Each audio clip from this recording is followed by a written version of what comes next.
સરકાર સામે જ્યાં સુધી લડવાનું થશે અમે લડતા રહીશું। જે દિવસે અમારી પાર્ટીઓ પણ અમને કહેશે કે તમે આદિવાસીઓનું કેમ લડો છો, અમારી પાર્ટી અમને આદિવાસીઓનું લડતા અટકાવશે, એ દિવસે પાર્ટીના પાટિયા સૌથી પહેલા ચૈતર વસાવા મારો પતે પછી મારો વારો આવશે। પણ અહીંયા અને આપણા વિપક્ષના પૂર્વ નેતા સુખરામભાઈ રાઠવા આપણા વડીલ છે। તો સાથીઓ, આ સમાજનું મંચ છે, કોઈ પાર્ટીનું મંચ નથી। આદિવાસી એકતા પરિષદ છેલ્લા 32 વર્ષથી સમાજને જાગૃત કરવાનું, એક કરવાનું કામ કરે છે। આ સમાજનું મંચ છે। આજે મેં આ સમાજના મંચ પર ઉપસ્થિત થયો છું ત્યારે મેં કોઈ પાર્ટીના ધારાસભ્ય તરીકે નથી, પણ આદિવાસી સમાજના ધારાસભ્ય તરીકે અહીંયા મેં ઉભો છું। મારા જેવા બીજા પણ 26 ધારાસભ્ય આદિવાસીના જાતિના સરકી પરથી ચૂંટાય છે। એમને કોઈ પણ પાર્ટી ટિકિટ આપી દે કે મને પણ કોઈ પણ પાર્ટી ટિકિટ આપી દે, પણ મારી જાતિનું, આદિવાસી જાતિનું સરકી હું ફોર્મમાં નહીં મૂકું ત્યારે મારું ફોર્મ પાસ થવાનું નથી। એ લોકો ભૂલી જશે। એ બધા ચૂંટાયેલા પ્રતિનિધિઓ આ યાદ રાખવું જોઈએ। ત્યારે સાથીઓ, આજે 32મો આદિવાસી એકતા મહાસંમેલન છે, પણ મોડા ચાલુ થયા છે। હું વ્યક્તિગત માનું છું આજે 132મું સંમેલન થવું જોઈતું હતું, પણ મોડા આપણે જાગ્યા છે અને 32મું સંમેલનમાં આપણે ભાગ લીધો છે, એટલે બધાને અભિનંદન આપું છું અને રાષ્ટ્રીય કક્ષાના સંમેલનમાં પણ આજેથી આપણી પાસે એક અઠવાડિયાનો સમય છે। પીપલનેર ખાતે રાષ્ટ્રીય કક્ષાનું અધિવેશન મળવાનું છે। ત્યાં પણ આપણે મોટી સંખ્યામાં સૌ લોકોએ ગુજરાતમાંથી ત્યાં જવાનું છે। સાથીઓ, આદિવાસી એટલે કોણ? આગળના વક્તાઓએ ખૂબ સારી માહિતી આપી છે। ત્યારે આદિ અનાદિ કાળથી વસનારો એટલે આદિવાસી હજારો વર્ષ પહેલાની આપણી સભ્યતા, આપણી સંસ્કૃતિ છે। સાથીઓ, આદિવાસી એ આ દેશનો મૂળ માલિક છે। આ પૃથ્વી પરનો સૌથી પહેલાનો કોઈ માનવી હોય તો એ આપણે આદિવાસી છે, એના આપણા પૂર્વજો છે। ધર્મ પૂર્વી આપણી સંસ્કૃતિ છે। સિંધુ ખીણની સભ્યતા હોય, મોહેંજો-દડો સંસ્કૃતિની વાત હોય તો એ આદિવાસી સંસ્કૃતિની સભ્યતા છે।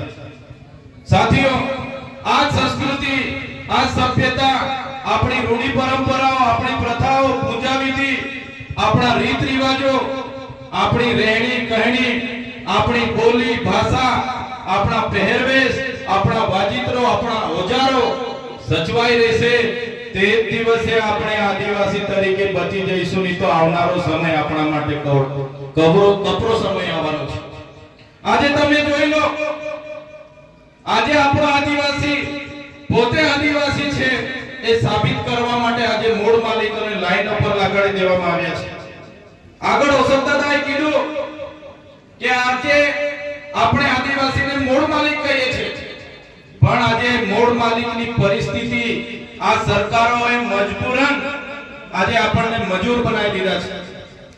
આજે મૂળ માલિક 5 કિલો ચોખા અને 3 કિલો ઘઉં માટે 2 દિવસો લાઈન પર ઊભો રહી છે। આ પરિસ્થિતિ આપણી છે। દુઃખ સાથે કહેવું પડે છે કે આઝાદીના 78 વર્ષ પછી પણ આપણી આ પરિસ્થિતિ છે। સાથીઓ, આજે માસ્તરો માટે આપણે આંદોલનો કરવા પડે છે। તમે બધા સારી રીતે જાણીએ છીએ, નસવાડી હોય, સંખેડા હોય કે છોટાઉદેપુર જિલ્લા હોય, આજે શિક્ષકો માટે આપણે સો બધા ધરણાઓ કરીએ છીએ, આવેદનો આપીએ છીએ, નિવેદનો કરીએ છીએ, સરકાર મુર્દાબાદ જિંદાબાદ કરીએ છીએ, છતાં આપણા વિસ્તારમાં શાળાઓ નહીં હોય, શિક્ષકો નહીં હોય તો આવી પરિસ્થિતિ આજે પણ આપણી છે। આ ભરવી વાસ્તવિકતા છે। કેમ આ પરિસ્થિતિ આપણી બની છે? કેમ કે આપણે બધા પહેલા પક્ષ પાર્ટીમાં વહેંચાઈ ગયા છે, આપણે બધા ધર્મ સંપ્રદાયમાં વહેંચાઈ ગયા છે, આપણે બધા નાના મોટા સંગઠનો બનાવીને વહેંચાઈ ગયા છે। આપણામાં એકતા નથી, એટલા માટે આજે આદિવાસી સમાજની આ હાલત છે। સાથીઓ, દેશમાં 8% આદિવાસી છે। ગુજરાતમાં વાત કરું, આદિવાસી કોમ્યુનિટીની વસ્તી 15% છે, છતાંય આપણી હાલત, આ પરિસ્થિતિ, આપણી પરિસ્થિતિ આ છે। આપણે બધાએ સ્વીકારવું પડશે। એમાં બધાની ભૂલ છે, બધાની જ આમાં ભૂલ છે। વધારે કોઈની ભૂલ હોય તો અનામત આદિજાતિની બેઠકો પરથી ચૂંટાતા ધારાસભ્ય અને સંસદ સભ્ય અમારા જેવા નેતાઓની પહેલી આમાં ભૂલ છે. અમારા જેવા નેતાઓ પોતાના સ્વાર્થ માટે, પોતાના પાર્ટી માટે સમાજને એકબીજા સાથે લડાવી રહેલા છે. પોતાની ટિકિટ માટે સમાજ માટે બોલતા નથી. પાર્ટીને ક્યારે આંગળી ઊંચી કરવાની, સમાજ માટે ક્યારે કોઈ આવતું નથી. ત્યારે સાથીઓ આપણે બધા હવે એક થવાની જરૂર છે. ચૂંટણીઓ તો આવશે ને જશે, ચૂંટણીઓ લડશું, જીતશું, બધું જ થવાનું છે. પણ જ્યારે આદિવાસીની વાત આવે તો બધી જ પક્ષ પાર્ટી, બધા સંપ્રદાયો, બધા સંગઠનો ઘરે મૂકીને બધા એક થવું પડશે, તો જ આદિવાસી વિસ્તાર છે. સાથે આજે આદિવાસી વિસ્તારની વાત કરીએ. આગળના વક્તાઓએ કીધું કે અમારા કેવડિયામાં અમારી આ હાલત બનાવી દીધી છે. એવી જ રીતે નર્મદા ડેમના વિસ્થાપિતોની પણ આગળ મુલાકાતો કરી, એવી જ રીતના ગઢાણા વિસ્તારના વિસ્થાપિતોની પણ મુલાકાતો કરી, એ રીતના ઉકાઈ ડેમના વિસ્થાપિતોનો પણ આગળ અમે મુલાકાત કરી ચૂક્યા છીએ. જીએમડીસી ના લોકો સાથે પણ અમે મળ્યા છે. જીઆઈડીસી માં જમીનો ગઈ છે, લોકો સાથે પણ અમે મળ્યા છે. નેશનલ હાઈવે માં જમીનો ગઈ છે, એમને પણ મળ્યા છે. નહેરોમાં જમીનો ગઈ છે, એમને પણ મળ્યા છે. ત્યારે સાથીઓ જ્યારે પણ પ્રોજેક્ટો આવવાના હશે, આવનારા ભવિષ્યમાં ભારતમાલા પ્રોજેક્ટ હોય કે ઝાલોદમાં એરપોર્ટનો પ્રોજેક્ટ હોય કે આ વિસ્તારના આંબાડુંગરનો પ્રોજેક્ટ હોય, સરકારો આ મૂળ માલિકની કોઈ પણ જાતની પરવાનગી લીધા વગર બારોબાર એમના પ્રોજેક્ટો ચાલુ કરી દે છે. કેમ કે આજે આદિવાસી એક નથી. ત્યારે હું કહેવા માંગુ છું, આ મંચ પરથી કહેવા માંગુ છું કે સરકાર ગમે તેવા પ્રોજેક્ટો લઈને આવે, પણ જો તે દિવસે આપણે એક થઈને સરકાર સામે ઊભા હોઈશું, એ દિવસે કોઈના બાપની તાકાત નથી કે આપણા વિસ્તારોમાં એક થવું પડશે, તો જ આમની સામે આપણે ટકી શકીશું. સાથીઓ આજે દેશની હાલત શું છે? આજે દેશનું અડધું લશ્કર ઓડિશા હોય, ઝારખંડ હોય કે છત્તીસગઢ હોય, એ આદિવાસીઓ સામે લડે છે. શું કામ આદિવાસી સામે લડવું પડે લશ્કરને? પણ જળ જંગલની જમીનો, જળ જંગલ અને જમીનો જે આદિવાસીઓ પર બચેલી છે, એમના પર કોર્પોરેટ જગતની, ઉદ્યોગપતિઓની નજર છે, પૂંજીપતિઓની નજર છે. આદિવાસીઓની જળ જંગલ જમીન એમ કે પ્રકારે પડાવી લેવામાં આવે છે. આપણે બંધારણની વાતો કરીએ છીએ. બંધારણમાં તો 73 ડબલ એનો પણ કાયદો છે કે આદિવાસીઓની જમીન બીજા કોઈ લઈ ના શકે. છતાં સરકારો બીજા લોકોના નામે ટ્રાન્સફરો કરે છે, એને કરે છે, શ્રી સરકાર કરે છે. સંવિધાનમાં તો 5મી અનુસૂચિની પણ જોગવાઈ છે. એમાં આર્ટિકલ 241 એવું કહે છે કે આ આદિવાસી વિસ્તારમાં અનુસૂચિ 5 લાગુ હોય, એ 1 ઇંચ પણ જમીન સરકારની નથી. તો શા માટે સરકારો આ વિસ્તારોમાં જમીનો છોડે? પેસા 1946 1996 ગ્રામ સભાને સંપૂર્ણ પાવર આપે છે. તો શા માટે આ વિસ્તારોમાંથી રેતીની લીજો ચાલે અને ગ્રામ પંચાયતોને પૂછવામાં નથી આવતું? તો કહેવા માંગુ છું સાથીઓ, બંધારણમાં આપણી જેટલી પણ જોગવાઈઓ છે, સરકારો એના અર્થઘટનો અલગ અલગ કરીને આપણી પાસેથી આપણા હકો છીનવી રહી છે.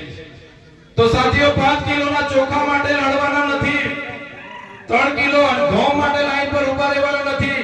પણ આપણા હક અધિકારોની વાત આવે, આપણા જળ જંગલ જમીનની વાત આવે, તે દિવસે બધાએ જ આપણે બહાર આવીને લડવું પડશે, તો આપણે બચી આવનારા દિવસો દૂર નથી. અમે બધા તમારા આશીર્વાદથી ધારાસભ્ય બન્યા છે. અમે આ લોકોની કરણી અને કથની જાણીએ છીએ, આ લોકો આપણી સાથે શું કરવા માંગી રહ્યા છે. એટલા માટે જ્યાં પણ સમાજનું આમંત્રણ આવે છે ત્યાં અમે પહોંચીએ. પણ આજે દુઃખ સાથે અમને કહેવું પડ્યું કે આજે આદિવાસી એકતા પરિષદનો આટલો સરસ કાર્યક્રમ છે, કમ સે કમ આ વિસ્તારના 8 થી 10 ધારાસભ્યની અહીંયા હાજરી જોઈએ, પણ બીજા ધારાસભ્ય નથી આવ્યા. દુઃખ સાથે સાથીઓ આજે તમારા જેવા લોકોના આશીર્વાદથી ચૂંટ્યા છે. અમને અભિનંદન આપું છું ડેડિયાપાડા અને સાગબારાના લોકોને કે અમને ધારાસભ્ય બનાવ્યા છે. અમારા પ્રયાસો આવનારા ભવિષ્યમાં, અમારા શ્વાસ જ્યાં સુધી ચાલશે, આદિવાસી સમાજ ન્યાય માટે સરકાર સામે જ્યાં સુધી લડવાનું થશે, અમે લડતા રહીશું. જે દિવસે અમારી પાર્ટીઓ પણ અમને કહેશે કે તમે આદિવાસીઓનું કેમ લડો છો, અમારી પાર્ટી અમને આદિવાસીઓનું લડતા અટકાવશે, એ દિવસે પાર્ટીના પાટિયા સૌથી પહેલા ચૈતર વસાવી જે સમાજના જાતિના સરટીથી અમે ચૂંટાયા છે, જે સમાજે અમને મત આપીને ચૂંટ્યા છે, મૂળ માલિકની આજે આઝાદીના 78 વર્ષ પછી પણ આ દશા છે, ત્યારે આવનારા ભવિષ્યમાં ધારાસભ્ય રહીએ કે ના રહીએ, આવનારા ભવિષ્યમાં ચૂંટણી લડીએ કે ના લડીએ, પણ અમારા સમાજને અમે એવા જાગૃત કરી દઈશું કે આવનારા દિવસોમાં આ મૂળ માલિક પોતાના અધિકારો માટે. તો સાથીઓ, વધારે વિશેષ નથી કહેતા. આ બોર્ડ તમે જોઈ લો, પ્રકૃતિ એ જીવન છે. ઘણા સાથીઓએ કીધું કે આદિવાસી એકતા પરિષદનું સંમેલન વર્ષમાં એકવાર મળે છે, નાચે છે, કૂદે છે, ખાય છે, પી છે અને બધા છૂટા પડી જાય છે. પણ એવું નથી. આજે આપણે બધા ભેગા થયા છે એ આદિવાસી આ એકતા પરિષદના મહેનતનું આજે પરિણામ છે, જેના કારણે આટલી સંખ્યામાં આપણે અહીંયા ઉપસ્થિત થયા છે. સાથીઓ, પ્રકૃતિ એ જીવન છે. પ્રકૃતિ એટલે શું? પ્રકૃતિ એટલે જેના વગર આપણે જીવી નથી શકતા, જેના વગર આપણે જીવી નથી શકતા. મને આગળ મારા એક સાથીએ પૂછ્યું કે ભગવાન એટલે કોણ? આગળ એક કાર્યક્રમમાં મારા એક સંત, એક મહંત હતા, એમણે મને પૂછ્યું કે ભાઈ ભગવાન એટલે કોણ? મેં કીધું ભગવાન ભ એટલે ભૂમિ, ગ એટલે ગગન, ભા એટલે વાયુ અને નીર એટલે પાણી, જેને અમે ભગવાન માનીએ છીએ. પ્રકૃતિને પૂજનારા અમે છે. સૂર્ય, ચંદ્ર, નીર, ખાડી, પર્વતો, પહાડો અને વૃક્ષોને પૂજનારો અમારો આદિવાસી સમાજ છે. ત્યારે સાથીઓ, આપણી સંસ્કૃતિ, આપણી અસ્મિતા આ જળવાઈ રહે એવા પ્રયાસો આપણે કરતા રહીશું. આજના કાર્યક્રમમાં વધારે વિશેષ નથી કહેતા, પણ અમારા મિત્ર અને સાથી દિનેશભાઈ ભીલનું આમંત્રણ હતું અને એમની એકલવ્ય તીરંદાજી એકેડેમીમાં આપણને જગ્યા મળી, એ બદલ મારા સાથી દિનેશભાઈ ભીલને હું અભિનંદન આપું છું તમારા સહકાર બદલ. ચોક્કસ આવનારા દિવસોમાં જ્યાં પણ જરૂર પડશે આપણે આવી જ રીતના બધા આદિવાસી સમાજના વડીલો, યુવાનો, માતા બહેનો સૌ સાથે મળીને સમાજને જાગૃત કરતા રહીશું. એ જ અપેક્ષા સાથે આજના કાર્યક્રમમાં આમંત્રિત કર્યા, અમારું સન્માન કર્યું, અમારું સ્વાગત કર્યું અને અમને બે વાત મૂકવાની તક આપી. બધાનો આભાર માની વિનમું છું. ધન્યવાદ. આપકી જય.